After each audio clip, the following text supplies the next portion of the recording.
Well, hi, welcome again to the podcast. Joining us today are Nick Katko and Mike DeLuca. They are authors of the new book.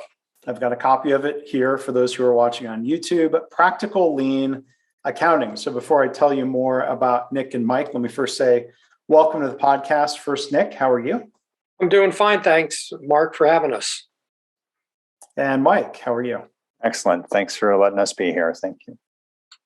Well, I think it's a real good opportunity to learn about your work and your backgrounds and the book. We've covered lean accounting just a couple of times in the past 15 years of the podcast.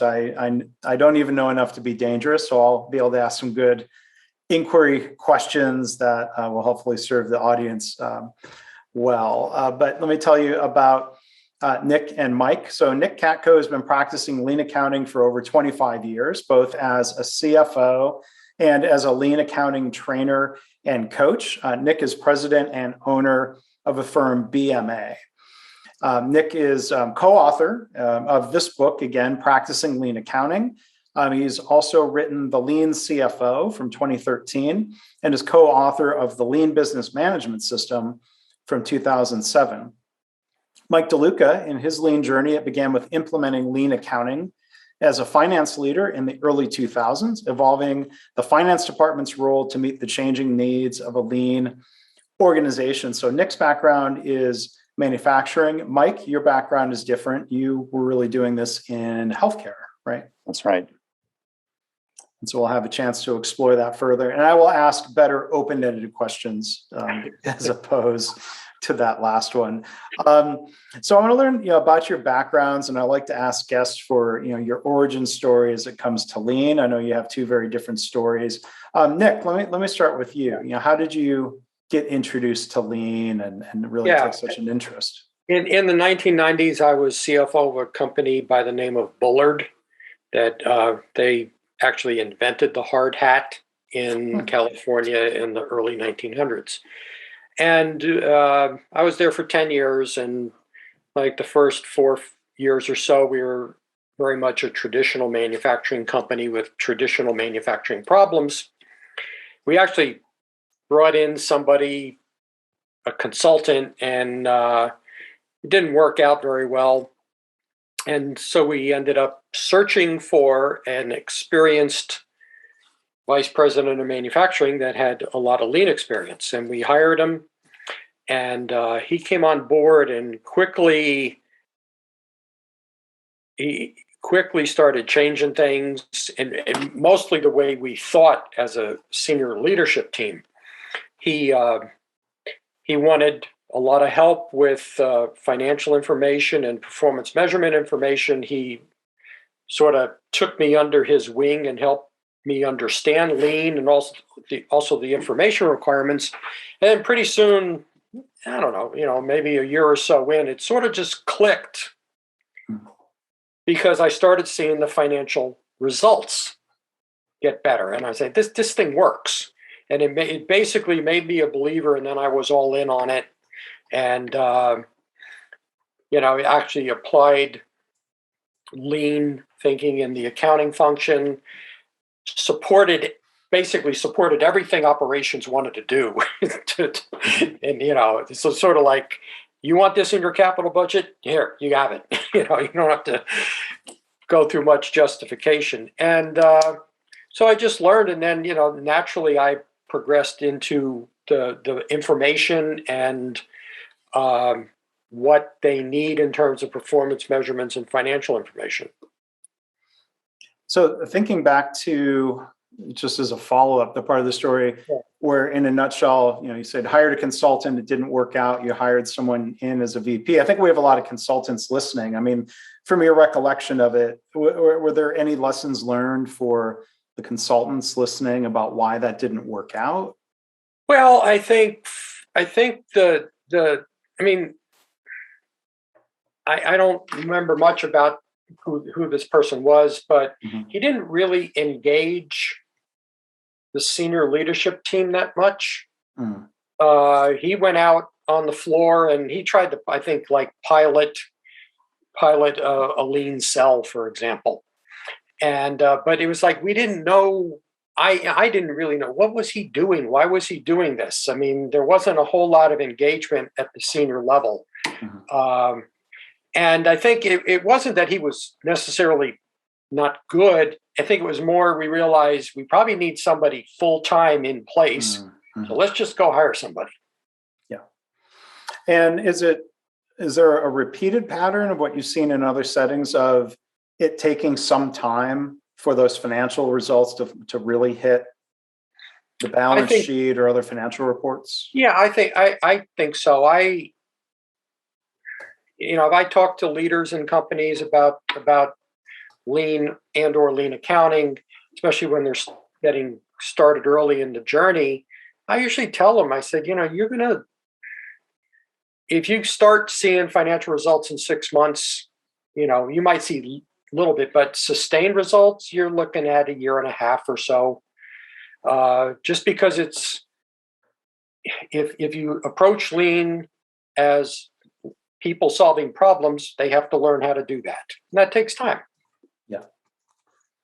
And then there are dynamics, and we might get into this as we dig a little bit deeper into lean accounting. Are there dynamics where you look at, let's say, inventory levels? You've had a reduction in inventory, and that can do some weird things to traditional financial reporting, right? Yeah. The way inventory evaluation works, it can make it look like lean is not working financially. And that's really one of the places where the finance and accounting needs to step up and say, hold on, folks, this might not look good, but we're getting a whole lot of cash here, and that's good. And it'll all even out in the long run. But there's that financial term of inventory going on the asset side of the balance sheet. While we talk about lean, in lean parlance, we talk about inventory being a waste. It sounds like it's a liability, but it's not a financial liability. Right. Yeah. And that's just the way general accepted accounting principles are set up. And just the rules of what goes into inventory and what goes in the cost of goods sold and how it happens. We could spend a whole hour on that, but I'm not going to do it. But it's just something that accounting and finance people need to take the lead on and say, this is not reality. This is not like economic reality of how the business is operating. It's something that is going on for financial reporting purposes only. And those two things are not the same. And I think this is, even though we don't need to spend specific time talking about inventory valuation, I think there's a general theme here for us as lean accounting practitioners and leaders, which is to really, our learning about the financial impacts of lean then allows us to coach the organization on seeing on really evolving and adopting an additional set of measures that really tell the story that's a complete picture. Because what we're seeing with the financially reported metrics is we still have to track much of that, but it's not the whole picture of how lean is helping the organization. So I just want to underscore, Nick, the point that you made about we want the organization not just to trust that they will see the results, but to understand that there are measures, concrete measures that actually reflect what is going on and can show the organization that improvement is coming from a financial perspective because we're seeing it operationally. Mm-hmm. So we can, we can take a deeper dive. And for the real deep dive, again, I'll mention the book and the title, Practicing Lean Accounting by Nick Katko and Mike DeLuca. So Mike, let's turn things over to you. I'll ask the open-ended version of this time. What can you tell us about your origin story of discovering or learning about lean?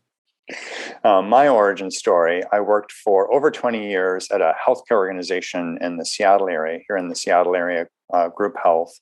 It has since been acquired by Kaiser since I left it in 2013. Very similar systems. The organization is both a payer and a provider of healthcare. And so you pay premiums, but the same organization then provides and coordinates your care. My light just went off. It's one of those time light things. Motion sensor. All right. No, yeah, sorry. Apologize for that. So an organization that both coordinates care and provides care as well as is the payer for that care.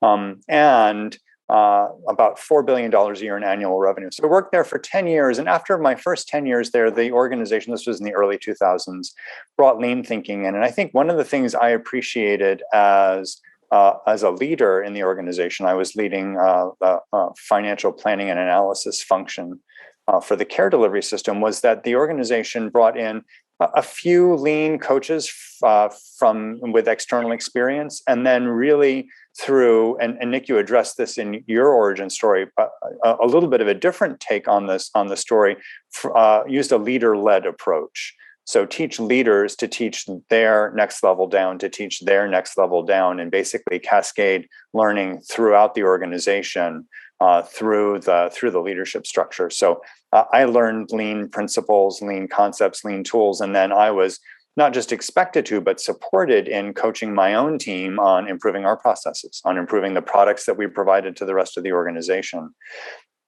And it just, for me, early on, and I was fortunate that finance was included early on. Well, also in part because I found out about the work that the organization was doing and was eager to join the process, to join the learning process.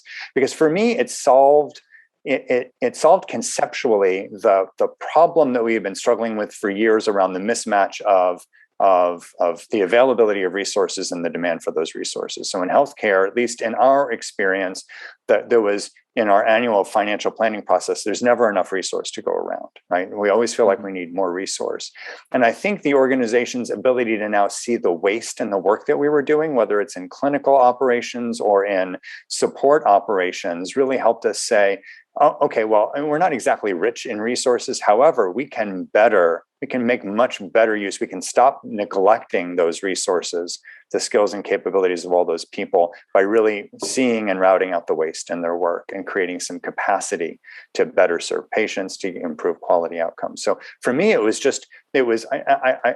couldn't imagine doing work a different way once we started doing it this way. And then, to Nick's point, then we did, I stayed with the organization for another 10 plus years after we adopted Lean, and completely changed the products and services we were providing to the organization as finance. We were engaged with the organization in continuous improvement work and in strategy in a different way, which was really, really fulfilling. Our financial planning processes completely changed. We stopped doing a fixed annual budget and we moved to a series of rolling forecasts and other supporting tools that help the organization better forecast and manage. So really, it was exciting. And when I left the organization in 2013, I said I can't do anything other than Lean. So what are some great ways that I can help organizations with this?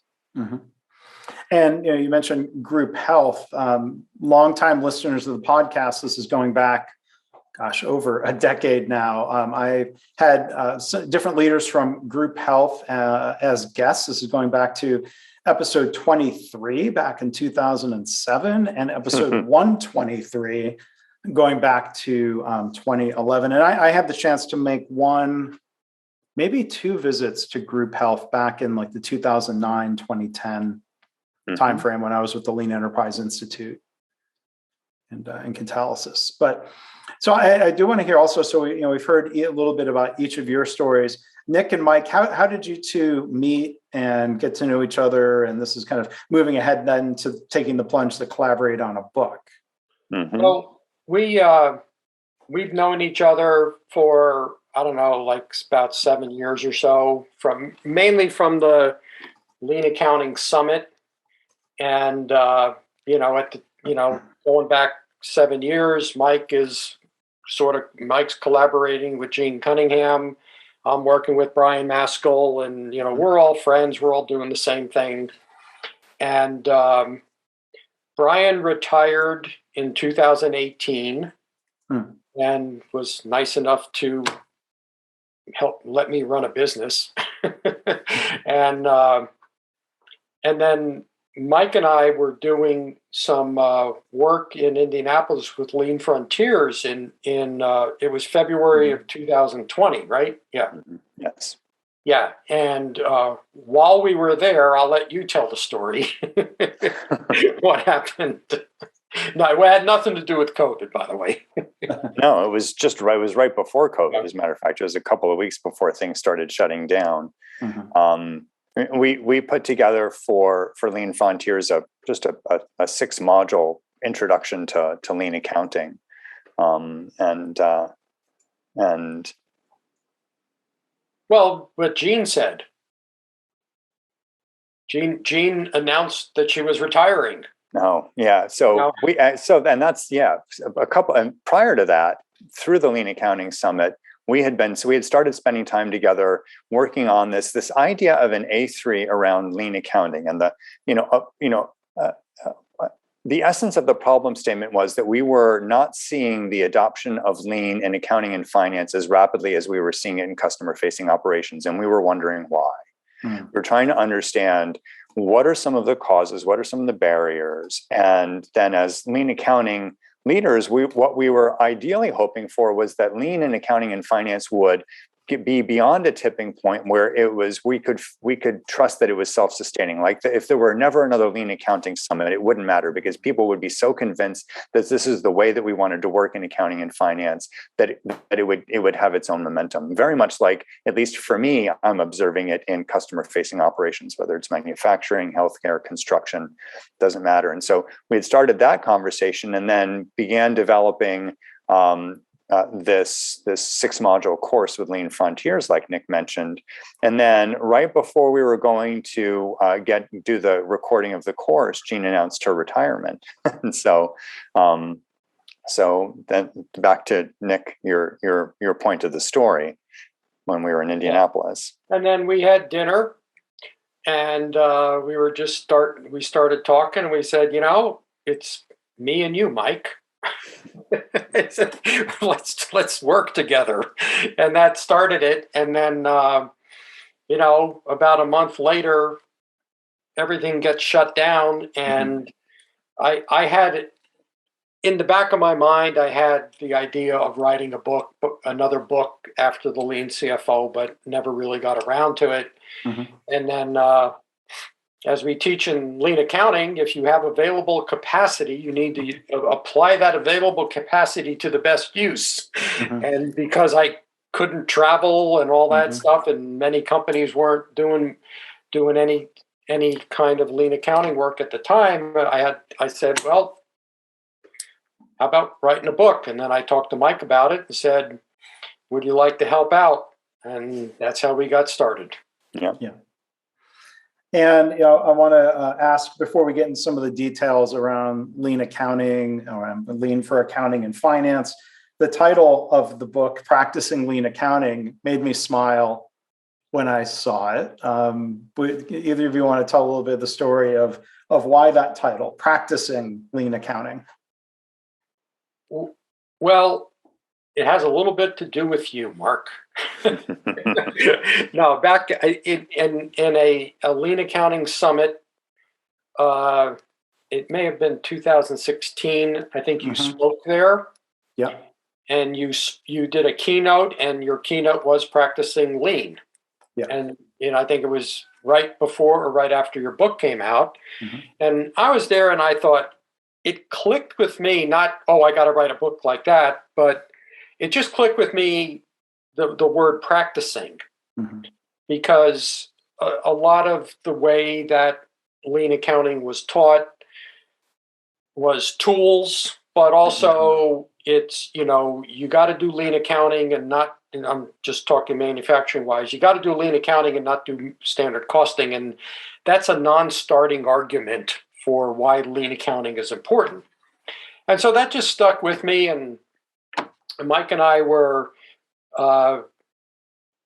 Mike, why don't you tell them our first format of the book? We had an original concept because the lean accounting, our thought process was, this is a journey that you go on. You're basically exploring, you're learning new things, and as you experience and learn those new things, you've got more experience and capability under your belt. So we originally had structured it or conceived it as something of a roadmap, of a journey, like you can imagine a map of a country or an area, and you explore these different places. Let's explore eliminating standard costing, even though it's a non-starter. Let's explore improving month-end close. Let's explore these different areas and learn about them as ways to integrate the thinking into your daily work. But then Nick brought up this idea that what we're doing is we're really helping folks learn new practices, and practices are something that you don't do as a project or you don't implement as a tool, but really you integrate into the way that you do your work every day. And for the same reason, it really resonated with me. So that then we changed the concept of the book entirely. And it's interesting because, Brian Maskell's earlier book, Practical Lean Accounting, which uses the adjective instead of the verb, also a great book, but very, very different in its approach to the content and approaching teaching it. And so we really wanted to do something that was complementary to the great books that had been written previously. And even though the word is similar, I think really, to Nick's point, the engaging the reader and the learner in the activity of doing this, of practicing lean accounting on a regular basis is really the point, sort of at the the front and the back of the book. Accounting and finance people have a tendency to think transactionally with deadlines. And so it's like, okay, well, we're going to do lean accounting and then we're going to be done with it. So it was like, we need to change that mentality. And that's one reason why we selected the title. Yeah, and I was happy that you did, because that's a word that I hoped would sort of catch on in different ways. I mean, lawyers get to say they're practicing law. My exposure to healthcare is similar to yours, Mike. You hear people talking about practicing medicine. It seemed like there was a reasonable parallel, because it seems like there's two different schools of thought, maybe a different way of saying what you're both suggesting. Like, you can think of a discipline as, well, there's a finite set of things to learn, and then I've learned them, and then I do them, versus something that's more of building capabilities. Mike, you talked about in your setting, in healthcare, finance, this idea of problem solving. Is that in what way is that part of the practice, or could you kind of elaborate on that component of practicing lean accounting, what we learn versus what we learn in terms of facts and concepts versus what we learn through ongoing practice? Sure. Problem solving.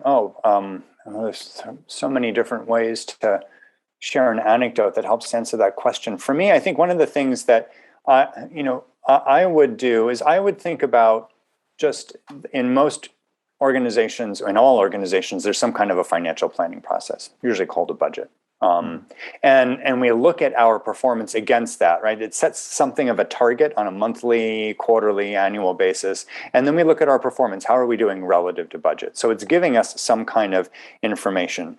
And when you look in retrospect at what the variance is from the budget or the plan, you try and learn from that, and you make adjustments. And I think from the lean perspective, problem solving is really what we learned and tried to apply, was that problem solving needed to be grounded in a couple of things. First of all, it needed to be grounded in actually understanding the work, right? So we can look at a budget variance but have no idea what happened in terms of the work that led to that budget variance, because we're looking retrospectively and we're not going to see the process.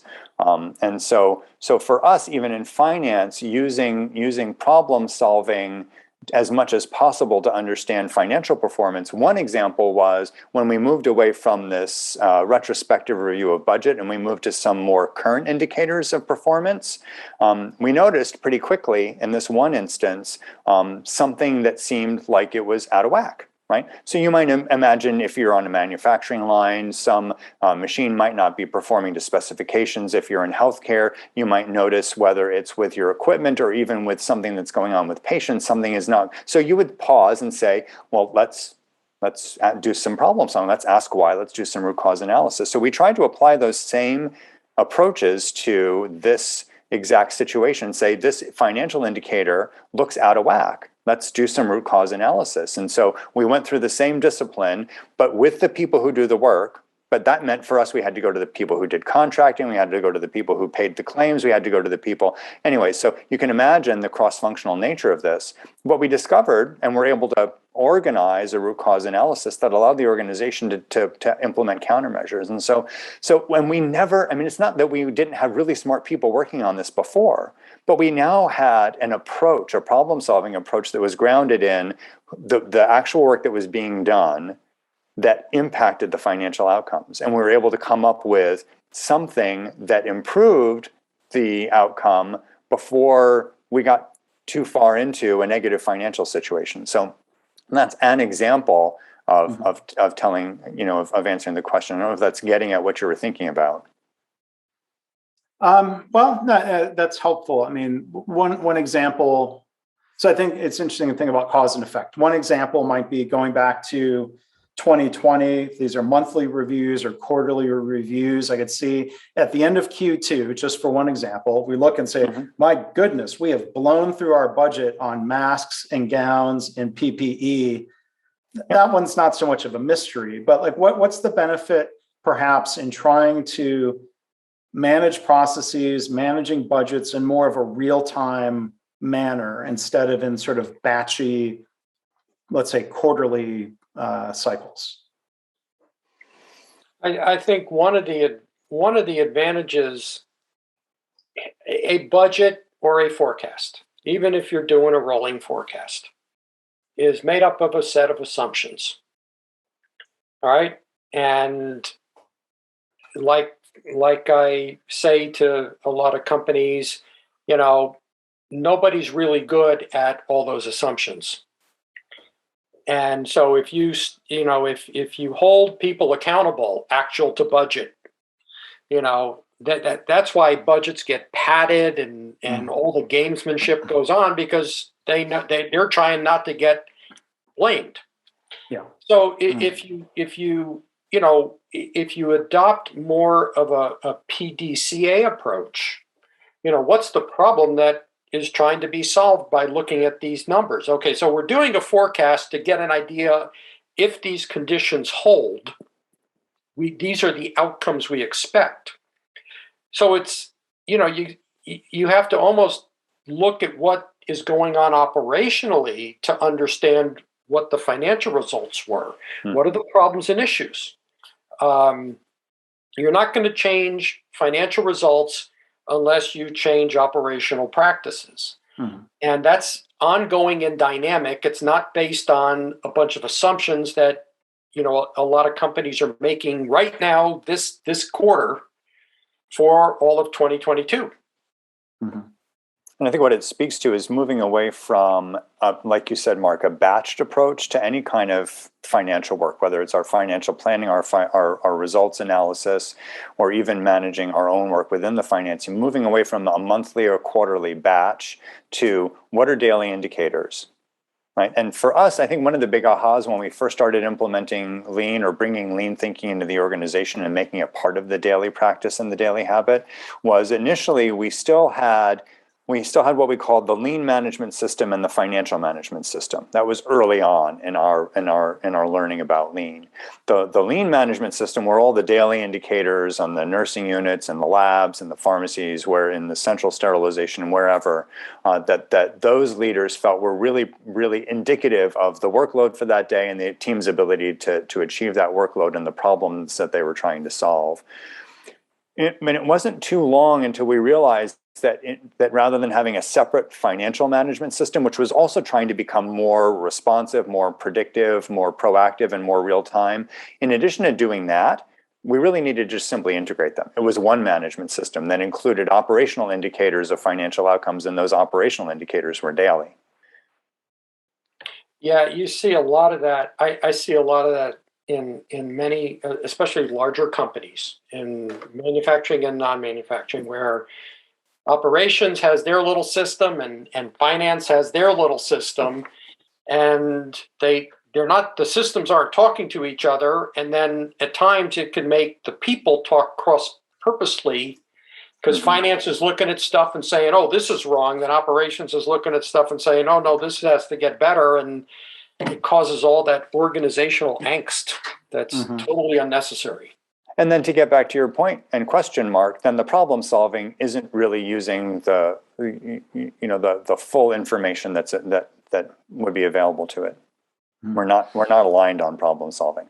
Yeah, and you bring up the words blame earlier and then angst a minute ago. I mean, I think there are parallels where there was a really interesting book that came out maybe a year ago called The Tyranny of Metrics. And I would say the problem is not metrics. The problem is people's behavior.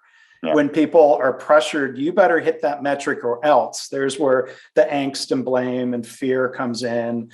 Financial metrics are a form of metric.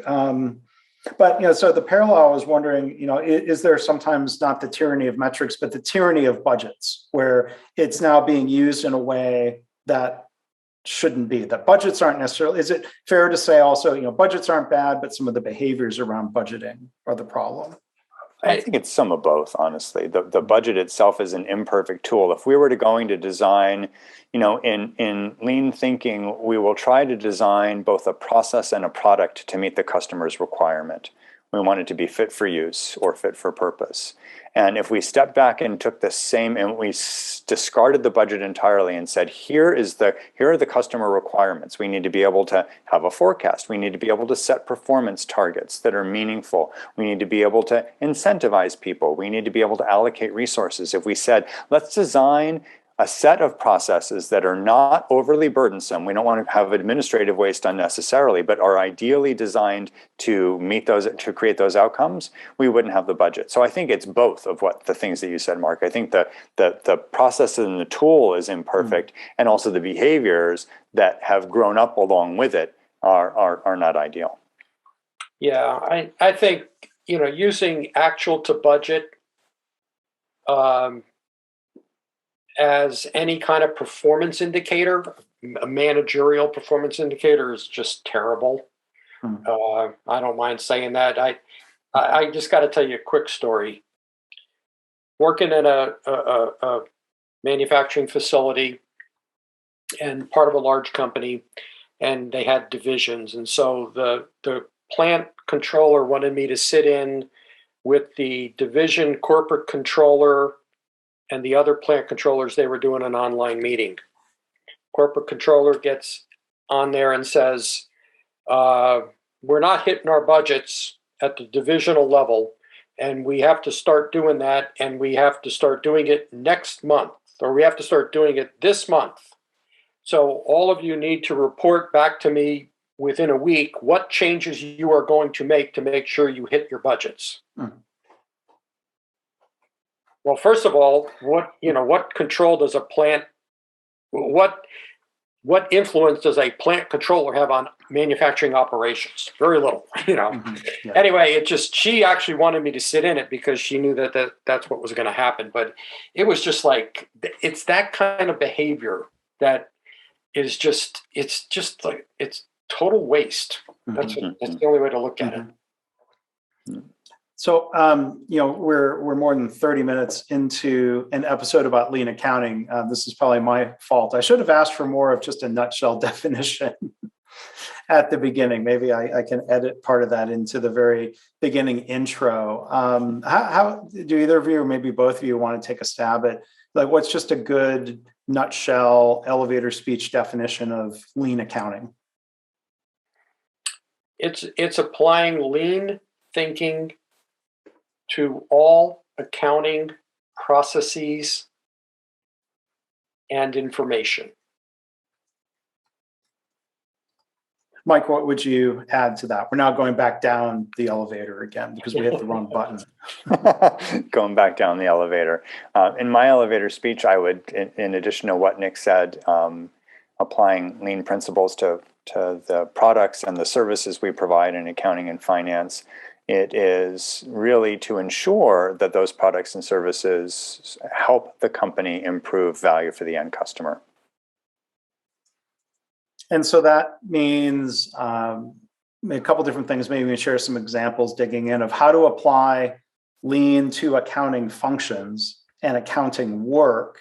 And then how, and you've alluded to this, how this then applies, the lean concepts in accounting and finance, how that supports a lean enterprise, if you will. Would one of you want to take that first part of what are some examples of applying lean to the accounting function, closing the books or things like that?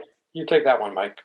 So the accounting function, some of the transactional work we talked about earlier, we have to pay vendors, we have to bill customers, or we have to post revenue, we have to close the books every month, we have to process payroll if that's something that we do internally. So those are all things that we do in accounting and finance in most organizations in some shape or form in order for the business to run smoothly. Ensures that we're showing our assets and our liabilities in an effective way on the balance sheet. So all of that work is just like any other transactional process, which could be any process that has an outcome, like I just billed a customer and collected the revenue and posted the payment, or I just processed an invoice and paid a vendor. Any of those are end-to-end processes that are part of bigger processes that we would apply lean thinking to. So, what does that problem need to be capable of? Do we need to pay vendors in the terms with their contract? We need to make sure that we're doing that in a way that isn't overburdening employees, whatever those. So what would, we might set a couple of targets around the quality of that process. It's, paid and the delivery paid correctly, paid on time. The cost of that process in terms of what it costs us to do that. When we set those targets, if we're not, how are we doing relative to those targets? So it's the same. We'd go through the same thought process. Then let's walk the process. How is it going? How much variation is there? Is there a common best practice that's being followed? Is there standard work? Can I observe the standard work?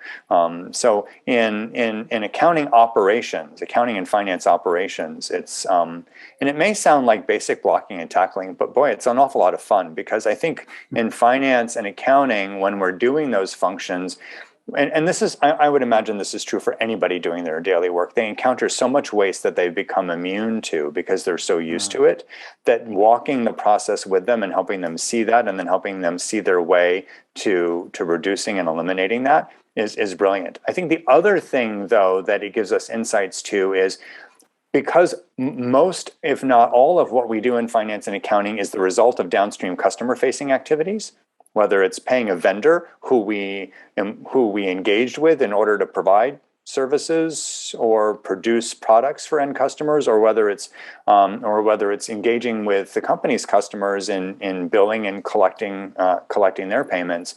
What we're getting is information that was created upstream during the customer-facing work.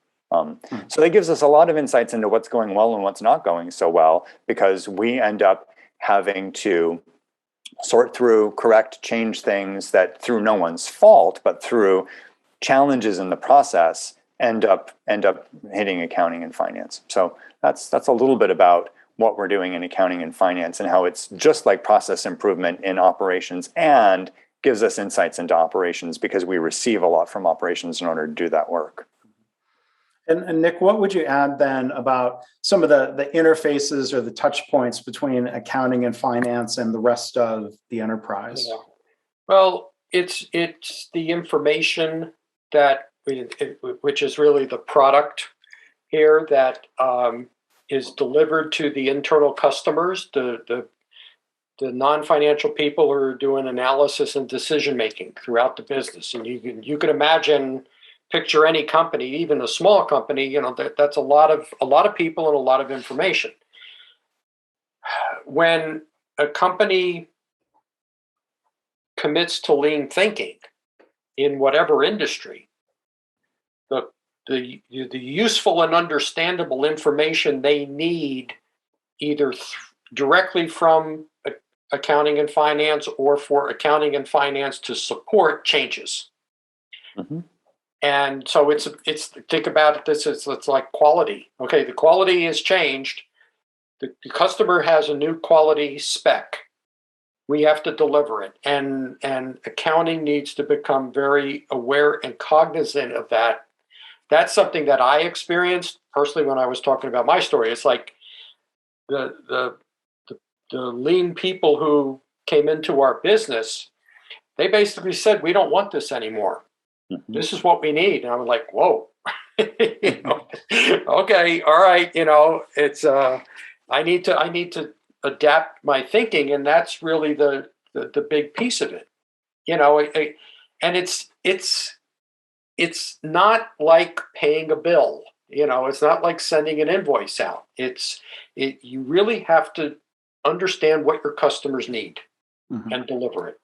I have a short anecdote about that, if I could ask for a minute or two to do that, because I think your point is really, really critical, and we want the financial operations like payables and receivables to hum, but it's really, if we can create capacity there to really use the talent and the skills in the finance team to help better inform the organization. One of the things that I had about a team of 30 folks reporting up through me. And one of the things that we did every month was we sent reports out. We had reports that either could go to 9,000 person organization, a report could go to one person or thousands of people.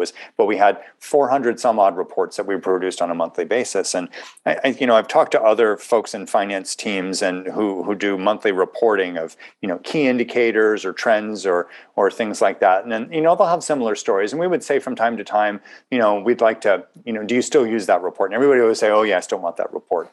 And I think lean thinking allowed us to change the frame of the conversation. We had a hypothesis that those reports really weren't helping the organization improve customer value. But we didn't want to just make a presumption. There's some teams will say, well, we'll just turn it off and see if they complain, right? It's that, if they don't notice that they're not getting the. But I think the more important thing was whether or not we were producing it or not, is what we were producing helping the organization improve customer value. So we actually just had every analyst on the team who produced a report that obviously was consumed by an audience, interview their audience, which was their end customer, and say, and instead of saying, do you want this anymore, saying, I'm really curious, it will help me ensure that I've got the most helpful report if I understand how you're using this to improve customer value.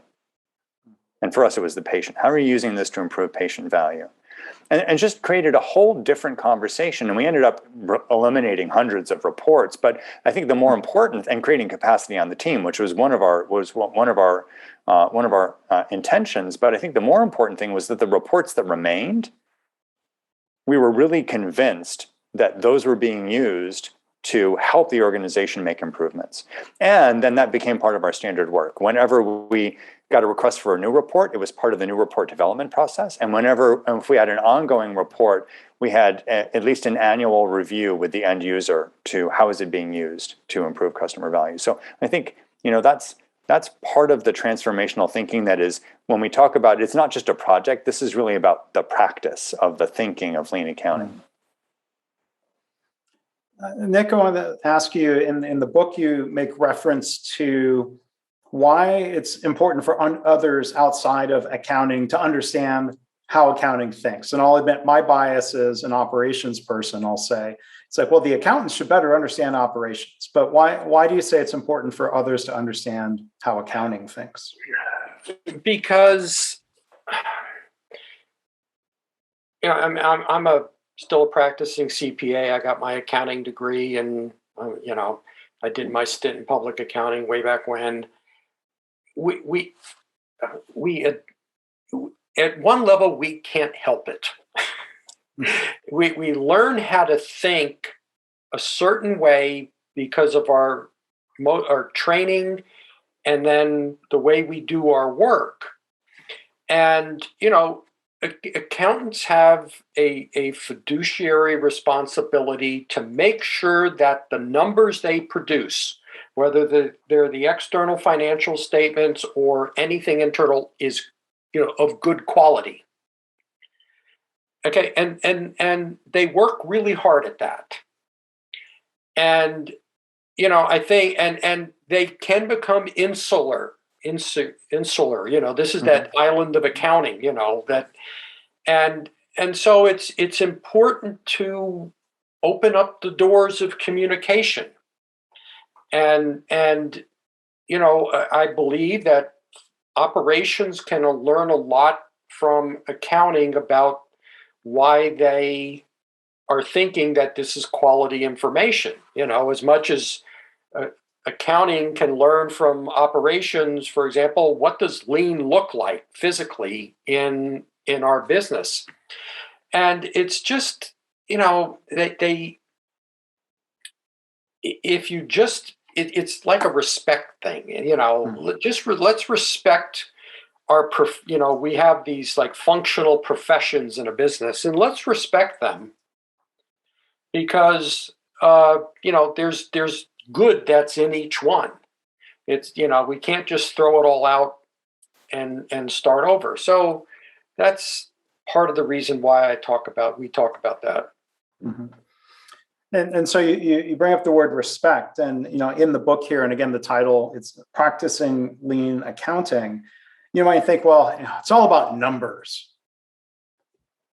Nick's shaking his head no, for those who are just listening to the podcast. I mean, so bring it back to just the broader question. I'd be interested in your thoughts, give a different definition maybe. The phrase respect for people, what does that mean to each of you? Maybe Nick, since you reacted to that strongly.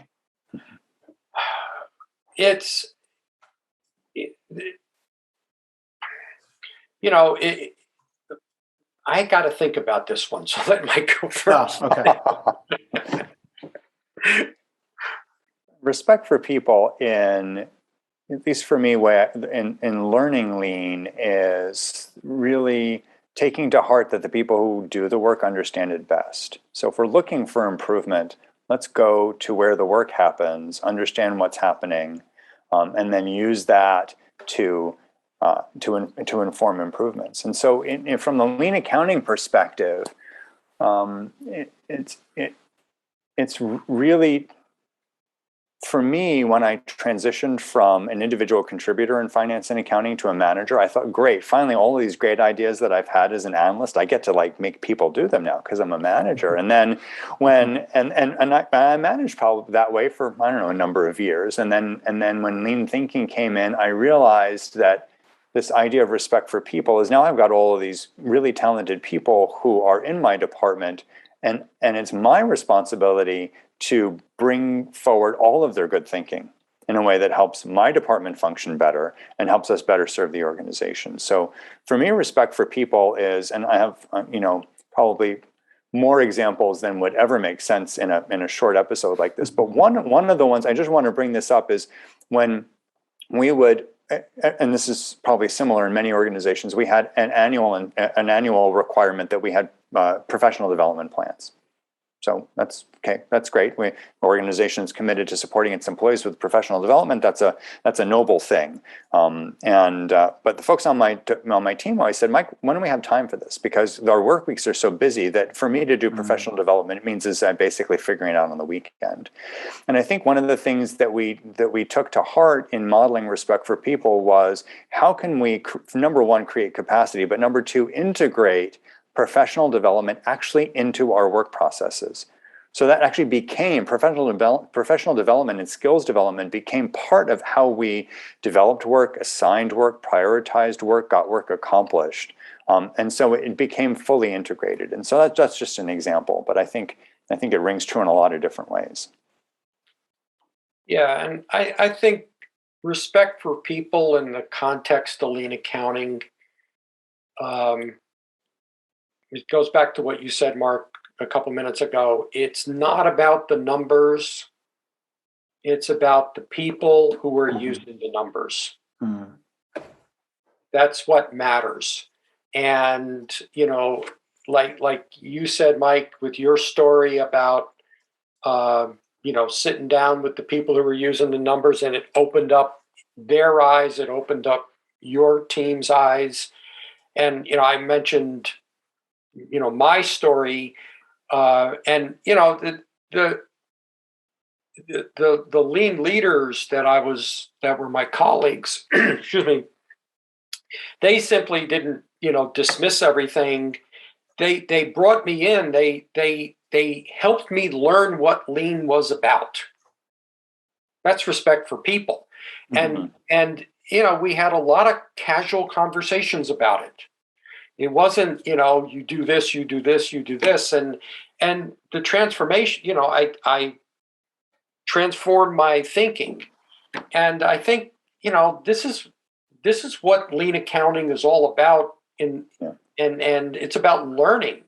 Mhm. And the more that you learn what your customers need, and I'm going to take away the readers of the financial statements because accounting knows that. But it's your internal customers. It's your customers and your suppliers, for example. Yeah, they want to get paid on time. They want the invoice on time. But how easy is it for them to work with you in accounting to resolve a problem?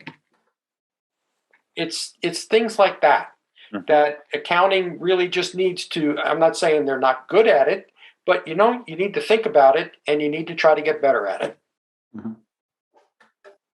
Well, thanks. Those are a lot of really good thoughts on respect for people, the concept, and the application of it. A couple questions before we wrap up. Mike, you mentioned some processes earlier, the application of lean to things like payroll and paying suppliers and things like that apply in virtually every business. But thinking to your time in healthcare, is there any application or dynamic of these lean accounting principles that is kind of like uniquely a healthcare thing? Well, the first thing that occurs to me is revenue cycle. The first thing that occurs to me is customer billing. It's because healthcare's payment system involves more often than not a third party. And because of its complexity, can trouble the end customer, can create a lot of waste, frustration for the end customer. So I'll just share one story as an example, and this one in particular, because I was working with a hospice organization, and I imagine most folks are aware that hospice is really helping people through their end of life process. The billing requirements for hospice are very stringent. Medicare has very, very strict rules around how that happens. And so behind the scenes, there's an awful lot of process waste that goes on. And so this organization did a really good job of working upstream with the clinical team and figuring out a lot of where the process hiccups were so that they got the right diagnosis at the right time, and all the things from a process perspective. But I think what really brought it home for everyone was that, and just think for a moment that you have a loved one who's going through their end of life process, and 3 months later, you get a bill that is indecipherable. That's, the impact the impact really is so significant to me when you think about what can we do in finance. There's nothing that we can do to ease that loss. But what we can do is not make it more painfully confusing than it needs to be, right? Because not only did I get the bill months later, and so now I don't even know where I'm at in my grieving process, but I'm not thinking about that bill, right? I'm receiving from my family members end of life process and passing, but it's indecipherable. I don't know what I'm supposed to pay, what my insurance company was supposed to pay. Why didn't they pay what they were going to pay? And so so that is one aspect of process improvement in healthcare that I think, boy, if we could really nail a customer-friendly revenue cycle by error-proofing the thing from front to back, talk about a contribution to, and a customer wouldn't even realize that they didn't have a headache because there'd be no headache. They've got the headaches now. So anyway, I could go longer on that because I feel passionate about it, but that's one example. And there's, I'm sure, many other situations where the indecipherable bill, it ranges from a mild annoyance to a gut punch, depending on what type of treatment somebody's going through. I have a friend from high school, a classmate who passed away a few months back of cancer, at age 48. And as he was sick for about 6 months. It was all pretty quick, and traded some messages with him. And he brought up we were just kind of talking. He was asking, or we were just kind of just talking about what's going on, and he threw out the thing about, we have no idea what this is all going to cost. This all being his treatment, the attempt to save or extend his life, and I had no answers to that. It was really sad to hear, and there are a lot of people going through that. in different times. So, True. so thank you for bringing up that whole challenge and the opportunity to do better for folks. Nick, the final question I wanted, it's hard to transition away from that. But Nick, thanks for bearing with me here. To both Mike and Nick and to the listeners. But Nick, I was going to ask you a final question. You talked earlier about engaging finance leaders, particularly CFOs. Do you have any tips for how to best engage CFOs to either pique their interest about Lean or to try to help bring them along on this journey? I think one thing to do, a couple things. One is the message of what Lean means to the organization needs to be very simple and clear. What I learned at Bullard from the vice president of manufacturing that was hired from day one. Here's what he said. He said, "We're gonna have 95% or better on-time delivery. We're going to ship every order in 3 days without finished goods inventory." That's what he said from day one. He never wavered from that. And you know what? We got there. Mm. And so one at the top, if you're sort of a senior leader in a company, like a CFO or something, is there a clear message of what Lean means to the organization? Mm-hmm. That is one thing. Number two is help the finance and accounting people see what Lean looks like. Okay. You can talk about things and you can talk about a lot of stuff. You can use all kinds of fancy words, but what does it mean physically? Whether it's getting them to participate in improvement events and operations, for example, or whether it is let's do some stuff inside the accounting function just so you can see what this means to the rest of the company. And those are the best two ways to get started. After that, most accounting and finance people are quite intelligent, and when they can start making those connections, don't make it abstract. Just make it physical, and everything then sort of flows, literally. And Mike, let me turn it to you for a final thought. I see you nodding your head. Is there anything else you would add, other tips on, just back to that question of how to best get started with this? How to best get started? I mean, honestly, for me, it is whether we're talking about the CFO or a manager in finance. I'm really curious about two things. If you had to think about your day-to-day work, where are you experiencing the most headaches, right? So if I'm a CFO and I'm concerned with month-end close because it's not going smoothly, then let's start at a place where there's an opportunity to create some immediate improvement capacity, but it has to be based on what that. I mean, I could come in and say, well, every organization needs to start by improving month-end close, but if it's not a pain point or it's not a significant concern, it's not the right place to start. And I think that's to Nick's point. If we want folks to see what Lean is capable of doing, and I think the other thing also to echo in maybe in a slightly different way what you said, Nick, is that I want the CFO to say, to articulate what financial outcomes or what financial indicators are they most concerned about. Are they concerned with profit margin? Are they concerned with the balance sheet strength? Are they concerned with some other balance sheet indicator? Are they concerned with sort of the level of the lack of clarity on asset management? And what's the thing that the financial leader is concerned about? And then to start to trace that back to what will Lean do to address that? So that's what I would add.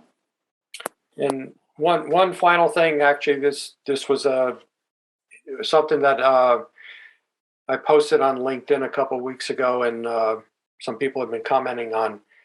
Make Lean accounting part of the overall Lean strategy. It's not. It doesn't stand alone by itself. It works in concert with all of the other Lean activities and practices that are going on throughout the organization. and just integrate it. Here's a great example. I know a finance leader from an organization that was deeply lean, who left that organization to take a finance leadership position at an organization that wasn't lean at all. And he said, I had lunch with him, and I said, well, so is your other folks on the executive team, are they interested in lean? And he said, yeah, they're interested in improvement, but not lean specifically. But he said, what I'm doing I'm not telling my team in finance that we're doing lean, but I put up a visual board with our daily metrics. I started a daily morning huddle or stand-up meeting. He said, I'm establishing the daily routines and the daily practices and habits, not telling the team anything about lean per se, but just starting the habits, starting the practices, so that they're experiencing it and learning through experience, not necessarily by having to go through a class or anything like that. So I mean, that's very practical. Yeah. So a lot of great tips and food for thought here. One thing that can probably help you on this journey is sometimes reading a book. There's a time and a place, a role for a book to maybe kick off the learning by doing. And also, again, the book is titled Practicing Lean Accounting. It is available at, you can learn more about the book, and I'll put a link to this in the show notes, maskell.com/practicing lean accounting. You can find it on Amazon as a paperback or a Kindle book. And again, I'll put links to that in the show notes. So again, our guests today have been Nick Katko and Mike DeLuca, co-authors of that book, Practicing Lean Accounting. So thank you for allowing me to continue my practicing with podcasting. And I hope you enjoyed it. I think this has been a really good hour. I appreciate it. Thanks a lot, Mark. I enjoyed it. Thank you. Me too. Thanks so much. Okay, thanks. Bye.